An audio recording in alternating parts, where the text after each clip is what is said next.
The Albuquerque Center where I was at service, and they were telling me that a balloon had landed in their parking lot. And their balloon fiesta is coming up really soon, and I remember the balloon globe. And if you think about how we have a globe that's inside of us. And I remember being down at the end of this cul-de-sac in a place called Corrales, and there was this, probably about a 9-year-old, her name was Audrey. And then there was a grandpa figure, his name was Will. And they had this beautiful rainbow-colored balloon that was sprawled out, getting ready to launch, and they had lit the fire. And so just before it was ready to rise, Will had me come over and says, "Come here. Take a picture of the inside. Look what's going to happen next." And I said, "Audrey, come here. Hold the basket. Hold it. And when we're ready, we'll tell you to let it go." So she's holding the basket, and the fire is lit, and so it's pretty much full and ready to go. And when Audrey let go of the basket, it rose up. Can you imagine the memories that she has? Because she let go. The balloon rose up because it was lit from within. And today what we're talking about is that we are light. We are in that sense of lightness. And yes, we have a path and a faith and a way of being that's open at the top. And what I know is that we can fly our full colors that are within us, that we can have that full spectrum of whatever that light is within us and how it lights up in different forms. So I'd like you to just close your eyes for just a minute and imagine what shape your colors are, what shape that balloon is. There's many colors and many shapes. And to see yourself being lit from within.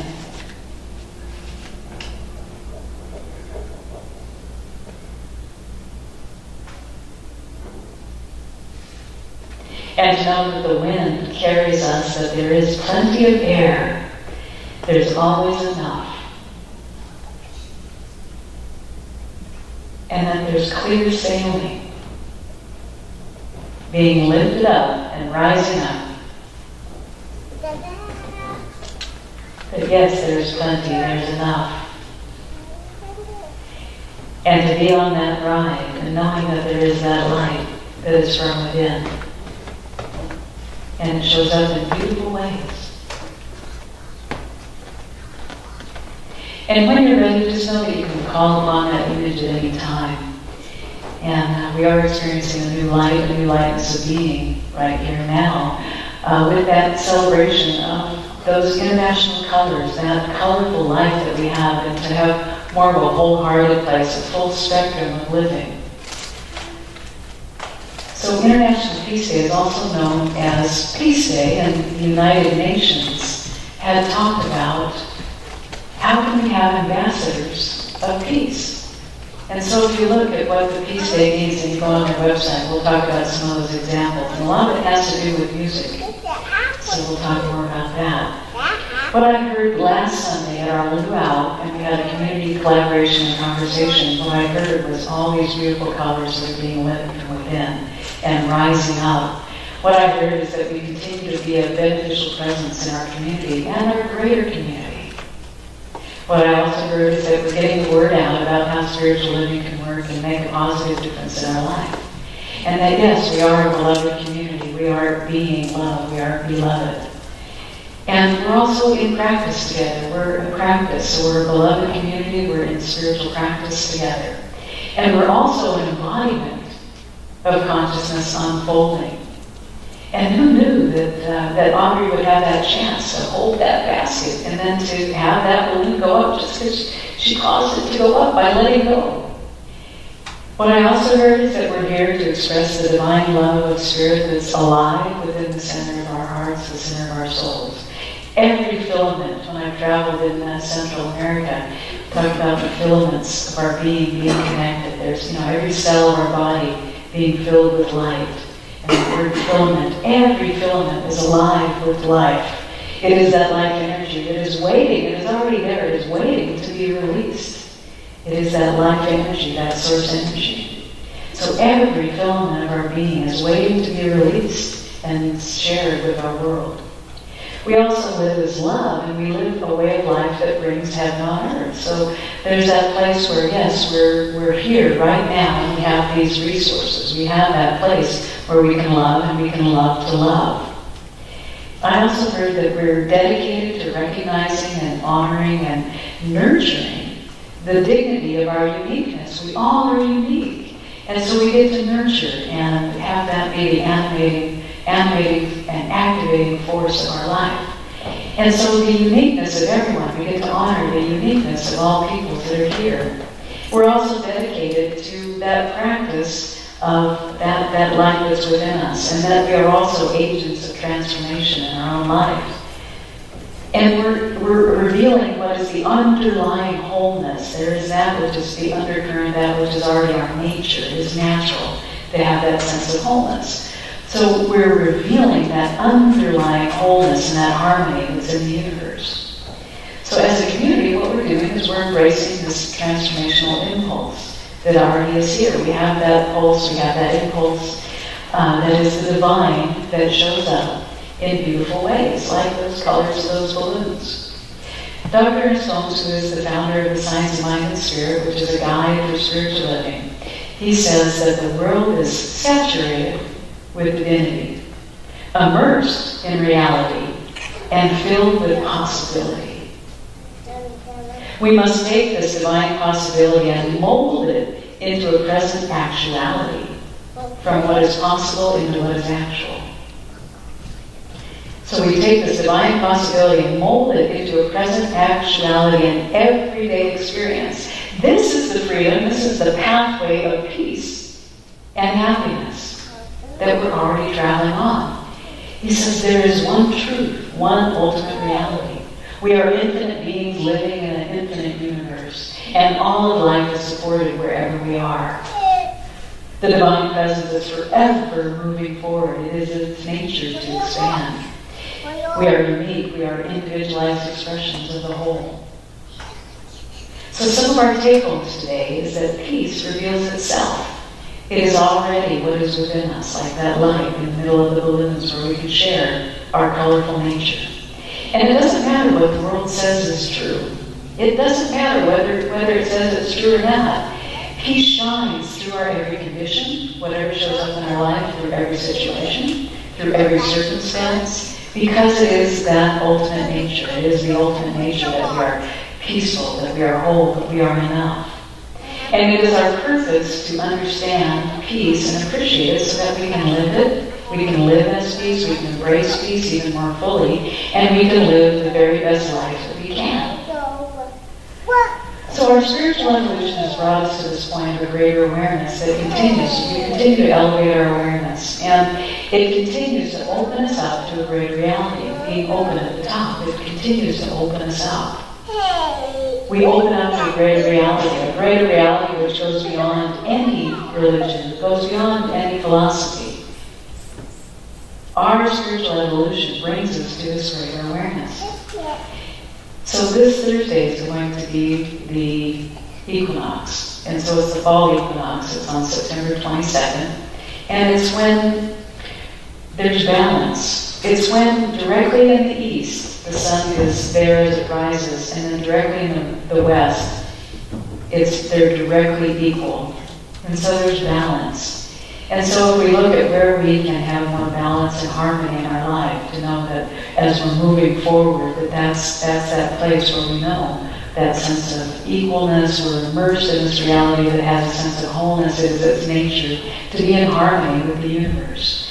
So the sun rises directly in the east, and it sets directly in the west, and there's balance. So there's this time of year where we can set the tone for what the rest of the year is going to look like. We can also begin to think of what 2017 is going to look like, to know whatever tendency is in place, that we can have a sense of divine guidance that is within us, and to be in practice, to be inspired in a new way. So not only is it International Peace Day on Wednesday, September 1st, we have the fall equinox on Thursday, September 22nd. So the more we embrace our balance, the more we embrace peace in our lives, the more that we embrace and appreciate and integrate these universal principles and practices, we are peaceful, we are loving, we are kind, and we are generous.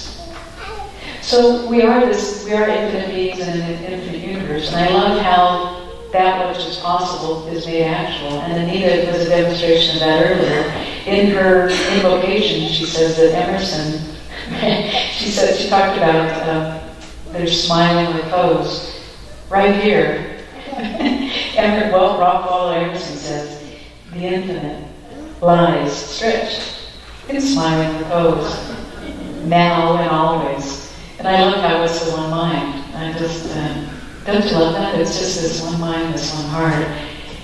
And it doesn't mean sometimes. So it's not that we're just in smiling repose occasionally, but it's always there for us. That there is that inner smile. It means always that the infinite lies stretched in smiling repose. And it means that it always is. It always is this infinite presence and pure possibility. And when we see that life is whole and is perfectly set up for us to have our needs met, to know that all needs are met, to know that we have things that are working out in our lives, no matter what that situation, no matter what that condition, no matter what that feeling is, we know that we can have a higher perspective and to know that, yes, our being is filled with light, and we have a new light, and we shine light in those areas. And so Dr. Ernest Holmes says that a new light is coming into the world.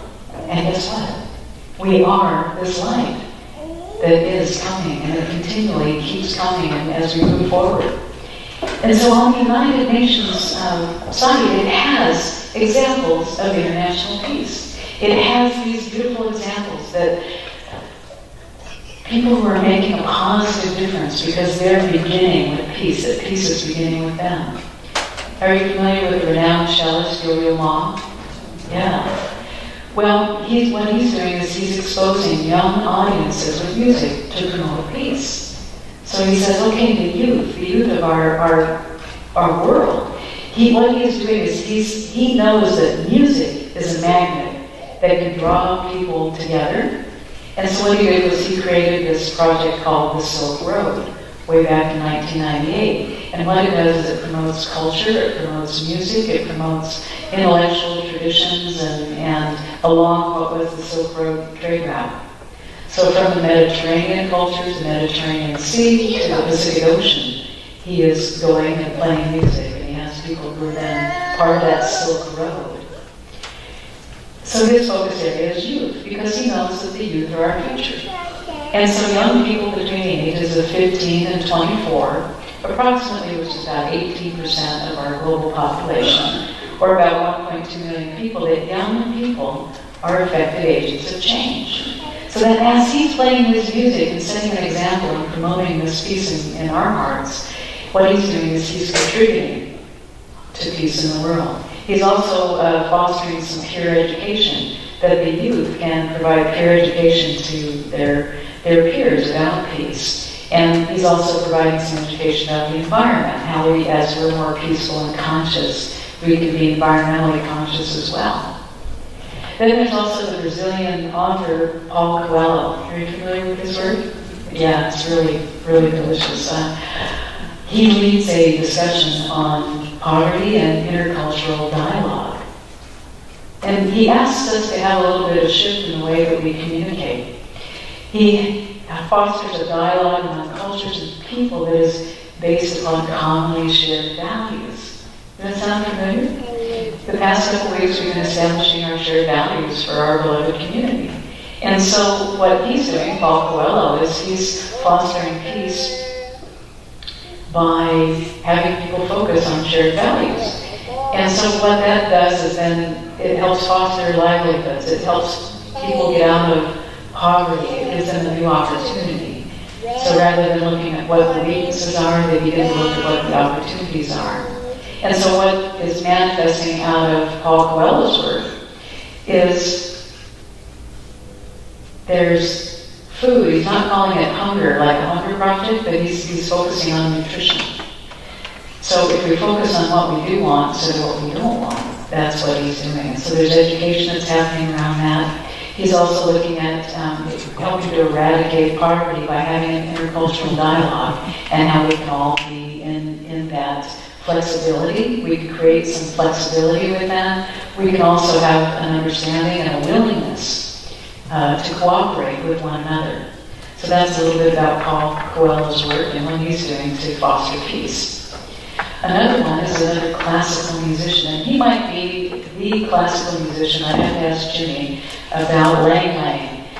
He began playing the piano. Yes? Thumbs up. Yeah.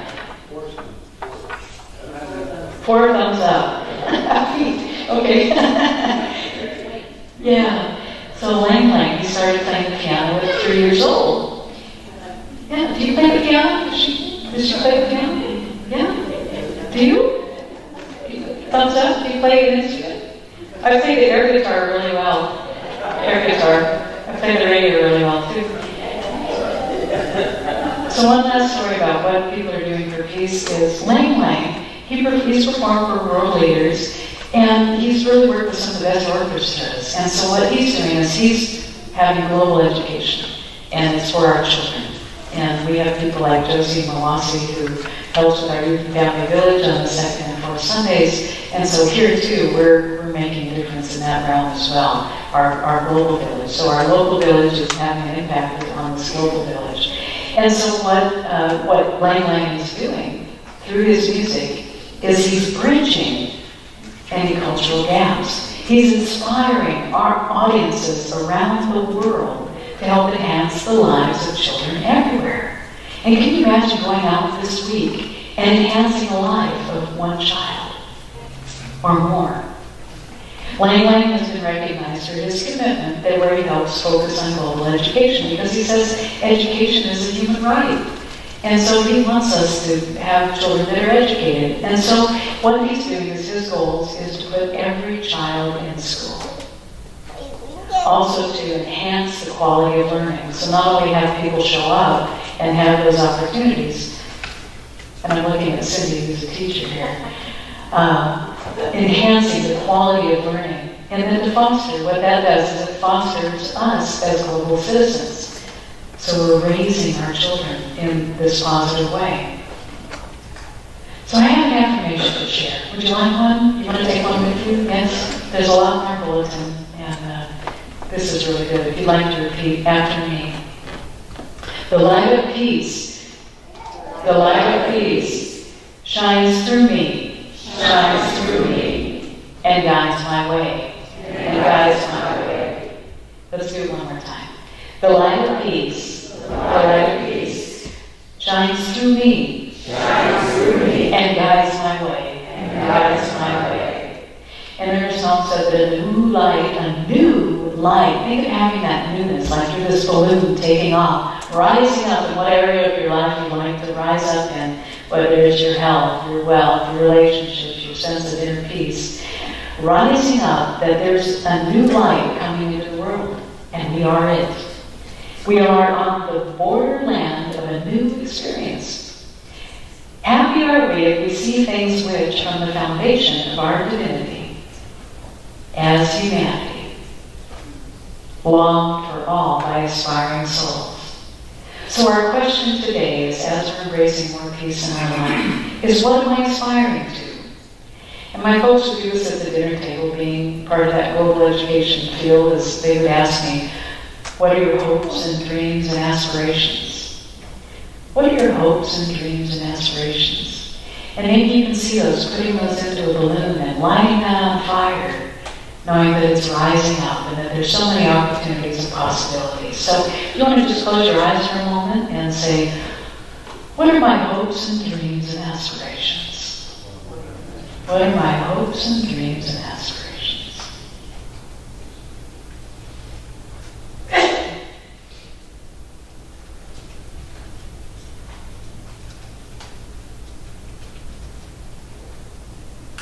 Thank you. That's right.